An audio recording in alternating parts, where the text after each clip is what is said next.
The Lord be with you. And with your spirit. A reading from the Holy Gospel according to Saint Luke. Glory to you, O Lord.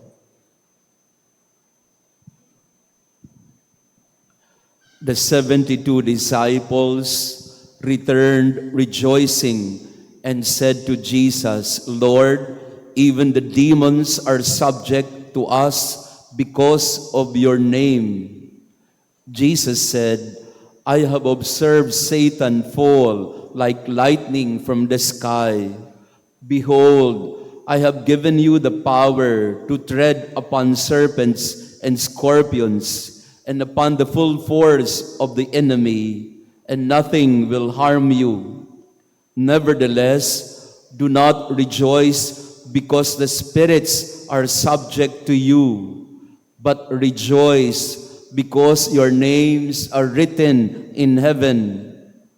At that very moment, he rejoiced in the Holy Spirit and said, I give you praise, Father, Lord of heaven and earth, for although you have hidden these things from the wise and the learned, you have revealed them to the childlike. Yes, Father, such has been your gracious will.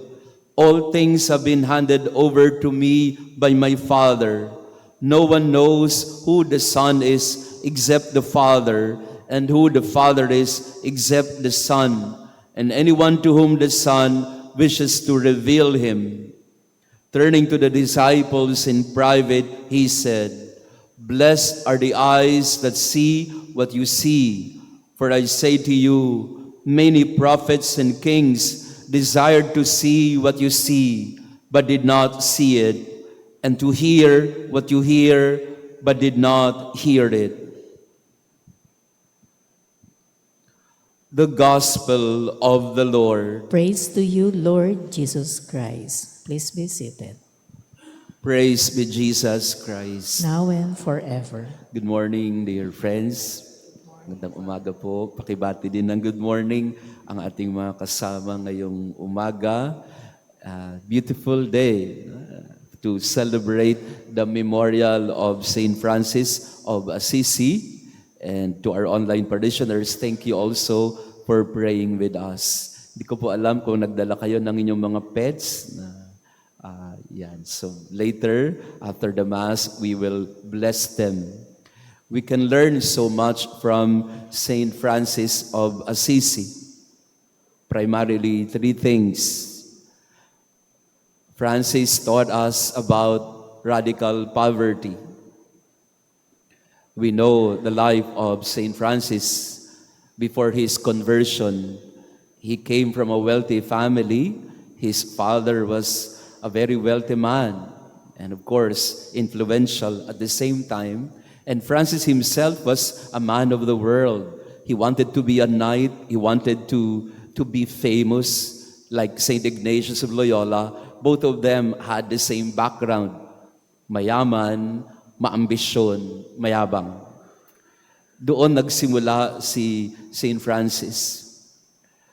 But somehow, during the war, during the battle, he was caught and became a prisoner. And from that time on, he began to realize what is truly important in life. And one time, he met a leper, and Francis gave his cloak to the leper. And that somehow began his journey to conversion, which ended with the renunciation of everything that he had. He went to the bishop, told the bishop, I'm renouncing everything that belongs to my Father on earth so that I will begin to live my life in total dependence on the providence of God, my Father. And of course, his father did not like it.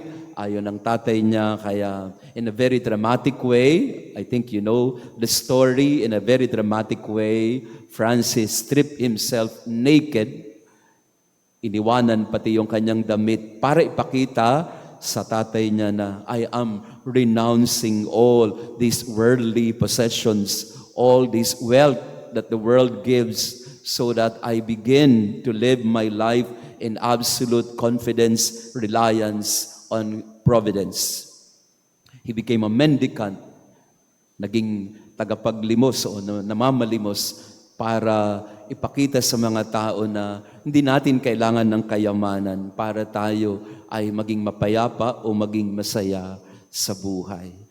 Ang ganda ng halimbawa ni St. Francis, no? Stripping himself of all vanity. Itong panalangin natin sa mga, alam niyo, no? Tayo, kasama na tayo doon.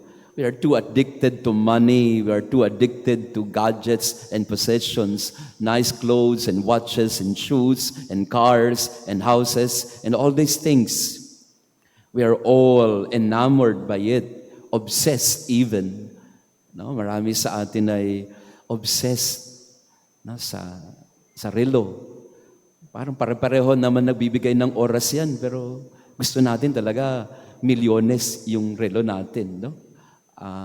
Bumibili tayo ng RM, yan, Richard Mille, no? Na alam niyo ba yung relo na yon na napakamahal? Yan, relo daw ng magnanakaw yun. So RM. At marami yung gusto natin, mga Philip Patek, no? Mga ganun, no? Ayaw na nga natin ng Rolex eh, kasi ang tingin ng mga tao ngayon, Rolex pang matanda lang yan, no? Pakitingnan nga mga katabi natin, naka-Rolex ba yan? Matanda na yan. Oo, so mga bago na ngayon. At siguro lahat naman ho tayo, masarap ang pakiramdam, di ba? Pagka maganda gamit mo, designer ang clothes mo, dito sa mga babae dito, di ba? Sarap ng pakiramdam na LV. Wow, naka-LV ka. Hawak-hawak mo sa braso mo, LV. Ano daw yung LV? Louis Vuitton, di ba? Louis Vuitton. Pero, teka nga muna, yung Prada ba talaga na yan? Or Louis Vuitton na yan? Or Coach na yan? Eh, talaga bang nagpapasarap ng pakiramdam yan? O pareho lang naman yan? Tapos titinan mo yung LV niya, ang nakalagay ay ano, yun, mga ninenok niya sa hotel. No? Yung mga, mga ninakaw niya kung saan-saan. No? Humanity, you know? Nakakatawa rin tayo lahat, no? Lahat tayo. I think we're just playing games. You know? We're just playing games with each other. We're like children na naglolokohan lang tayo. No? We feel good about having these nice things in life. Why not? No problem with that. Okay naman yun. But this is just, you know, folly. Sabi nga ni Kohelet, vanity and vanity shall soon be taken away from you. Now, Francis realized that. Sabi ni Francis, ano ba yan? Nasilaw ako ng mundo pero wala din naman pala itong pupuntahan. So he renounced everything. Radical poverty. Talagang wala siyang appetite for anything material anymore. Because he wanted to live in the providence, in the mercy and generosity of God. So he was called the poverello of Assisi, the little one, the poor one of Assisi. The second lesson from Francis is to become a builder of peace.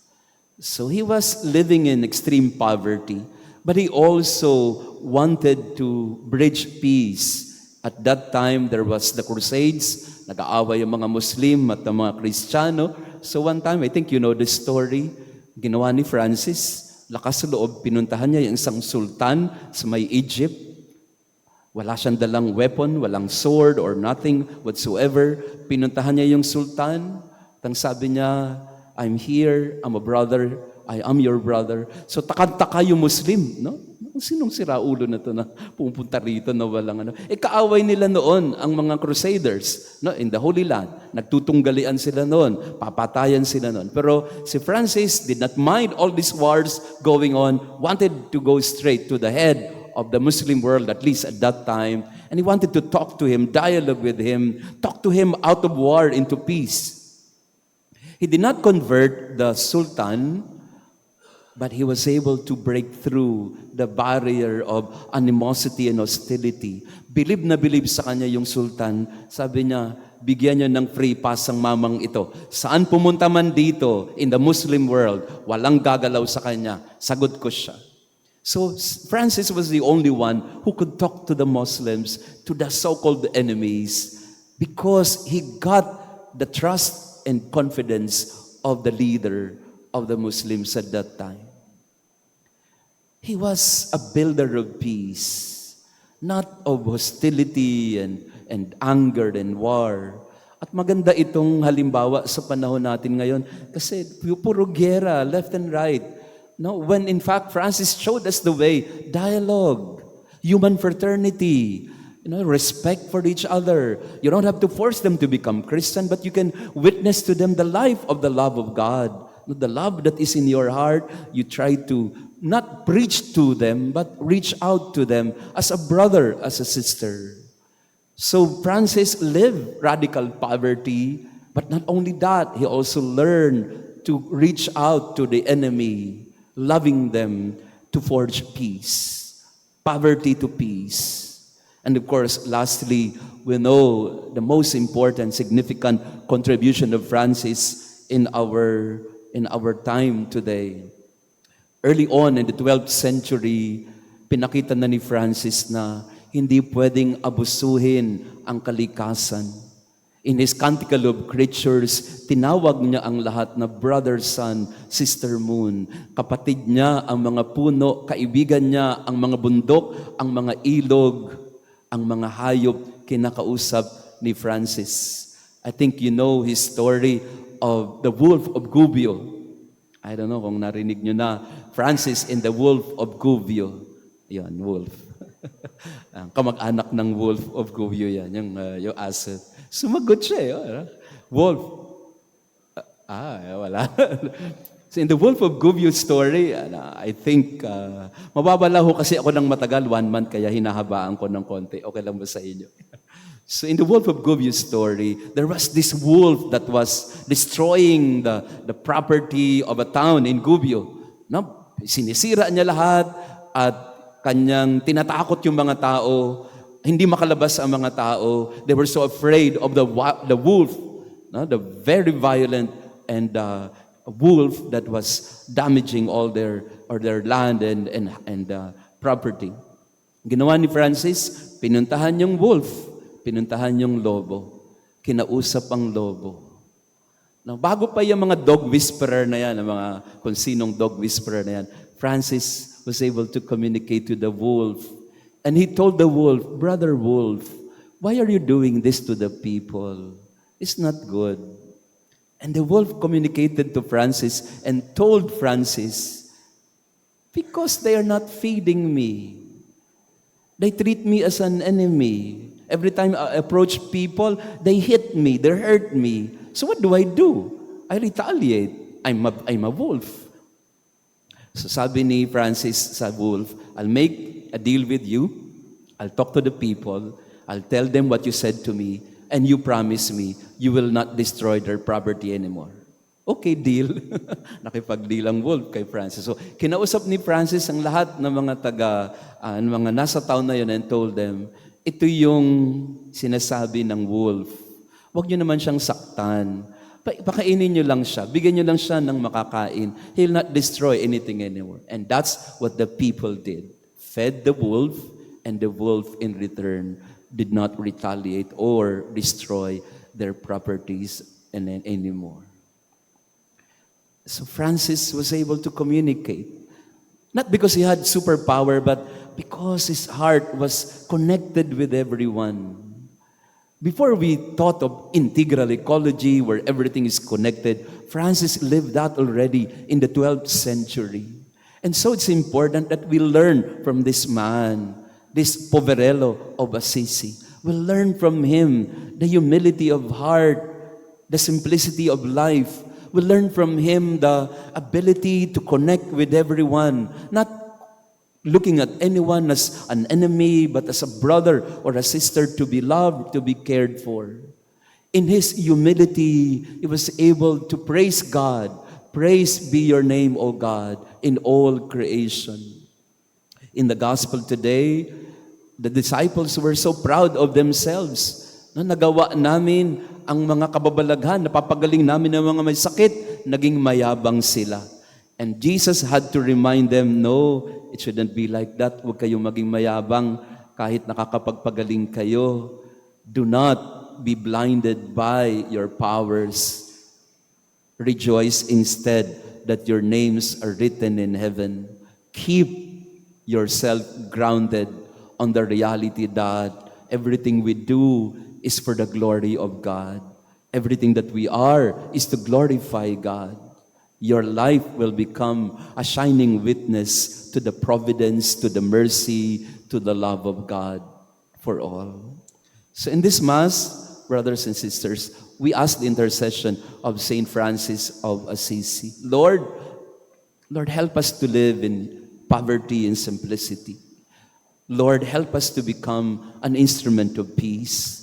Lord, help us to reach out and connect with all because we are brothers and sisters to one another. Praise be Jesus Christ. Now and forever. Maraming salamat po sa inyong pagdalo sa ating banal na misa. Thank you for coming, our visitors and pilgrims. After the Mass po, we will have the blessing of your pets. Dalhin niyo po rito sa may harap, no? Para bumanal yung mga pets natin, no? At also, we would like to pray for all the victims of calamities. So if you want to help po, well, you can go directly to your friends in Cebu, but you can also go to the parish, so we can send them as well. No, sa pamamagitan po ng Archdiocese of Manila. We will be sending some help to Cebu soon, ang atin pong Caritas Manila. No, in fact, they have been mobilizing already and helping our people. So again, as Saint Francis said, we are connected with each other. Connected as brothers and sisters, connected with creation because we are all creatures before God, our loving Father. At yun po, no, ako po ay magpapaalam din ng isang buwan from later tonight up to November 6. Ako po ay maglalaho. Hindi ho maglalaho. Ako po ay may pilgrimage to Italy, and after that, a mission work in Abu Dhabi. Tawag po nila doon ay Misyong Pilipino, yung pong mga OFW natin. I will try in my own capacity, or my small contribution, I'll try to share the Word of God to the people in Abu Dhabi, especially our OFWs. So please pray for this Misyong Pilipino sa Abu Dhabi. Kung gusto rin po ninyong sumama sa akin sa Abu Dhabi, why not? No, I can come and wala lang akong pang-accommodation sa inyo. Bahala kayo maghanap, no? But we pray for the OFWs in the Middle East and other parts of the world. Wala muna tayong SMG word so that we can bless our pets. The Lord be with you. And with your spirit. And may our loving God bless you and your family, the Father, the Son, and the Holy Spirit. Amen. Our Mass has been offered. Go in peace to love and serve the Lord. Thanks be to God.